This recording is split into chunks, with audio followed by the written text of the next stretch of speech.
Hello friend, RPF constable ये 9 मार्च का आपका ऑल शिफ्ट का ये आपका क्वेश्चन है। पहला प्रश्न है, संविधान का कौन सा अनुच्छेद न्यायपालिका को कार्यपालिका से अलग करता है? सही आंसर है अनुच्छेद 50।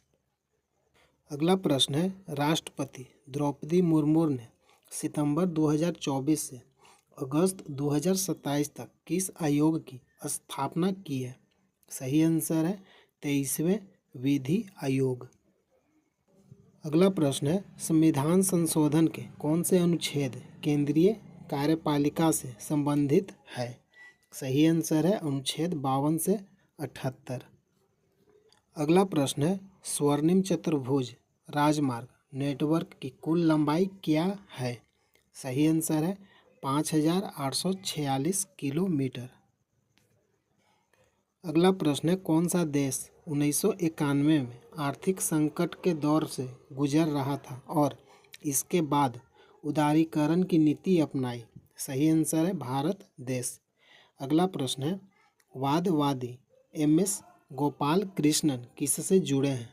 सही आंसर है वायलिन से। अगला प्रश्न है, सुंदर बाल चंदर किस वाद्य यंत्र के मुख्य वादक रहे हैं? सही आंसर है वीणा। अगला प्रश्न है, महाराज धीराज की उपाधि अपनाने वाला पहला गुप्त शासक कौन था? सही आंसर है चंद्रगुप्त प्रथम। अगला प्रश्न है, पंडित रविशंकर कौन सा वाद्य यंत्र बजाते हैं? सही आंसर है सितार। अगला प्रश्न है, बेकिंग सोडा का रासायनिक नाम क्या है? सही आंसर है सोडियम बाइकार्बोनेट।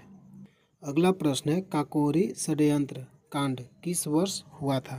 सही आंसर है 1925। अगला प्रश्न है, किसी राज्य के मंत्रिपरिषद में मुख्यमंत्री सहित मंत्रियों की कुल संख्या कितनी होती है?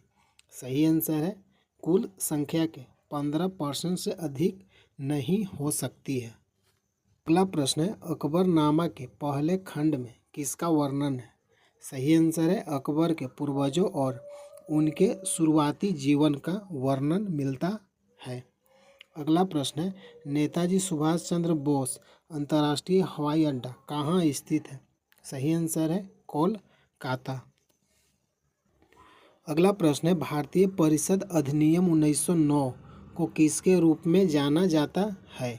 सही आंसर है मार्लो मिंटो सुधार। अगला प्रश्न है, नरम दल और गरम दल कब अलग हुए थे? सही आंसर है 1905 के बंगाल विभाजन से। अगला प्रश्न है, विटामिन सी किसमें पाया जाता है? खट्टे फलों में। अगला प्रश्न है, राज्य लोक सेवा आयोग के अध्यक्ष और सदस्यों को पद से कौन हटा सकता है? सही आंसर है राष्ट्रपति। अगला प्रश्न है, 1974 का संविधान 35वां संशोधन अधिनियम किस राज्य से संबंधित है? सही आंसर है सिक्किम। अगला प्रश्न है, तमिल में उपलब्ध सबसे पुराना साहित्यिक कार्य कौन था? सही आंसर है टोल्कापियम। अगला प्रश्न है, भारत की प्रथम पंचवर्षीय योजना किस पर आधारित थी? सही आंसर है हेरोल्ड डोमर मॉडल। अगला प्रश्न है, भारत में 42वां संविधान संशोधन अधिनियम किस वर्ष में पारित किया गया था? सही आंसर है 1976 को।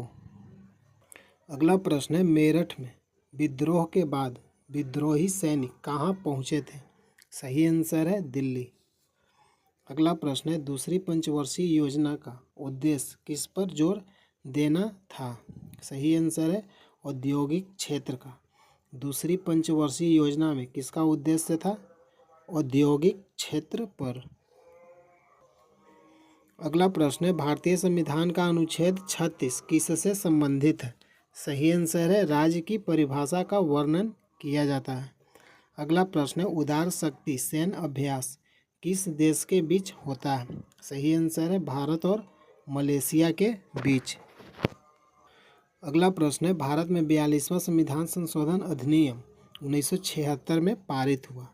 ये भाग 4A मौलिक कर्तव्य से जोड़ा गया है। अगला प्रश्न है, प्रथम पंचवर्षीय योजना का मुख्य उद्देश्य क्या था? सही आंसर है, पहली पंचवर्षीय योजना का मुख्य उद्देश्य देश का कृषि विकास था। इस योजना की लक्षित वृद्धि दर 2.1% जबकि विकास दर 3.6% था। अगला प्रश्न है, अमेरिकी राष्ट्रपति चुनाव 2024 में कमला हैरिस किस पार्टी से चुनाव लड़ी थी? सही आंसर है, डेमोक्रेटिक पार्टी। अगला प्रश्न है, निम्नलिखित में से प्रधानमंत्री किसके अध्यक्ष होते हैं? अंतर्राज्यीय परिषद भारत के संविधान के अनुच्छेद 263 में प्रावधानों के आधार पर गठित एक संवैधानिक निकाय है।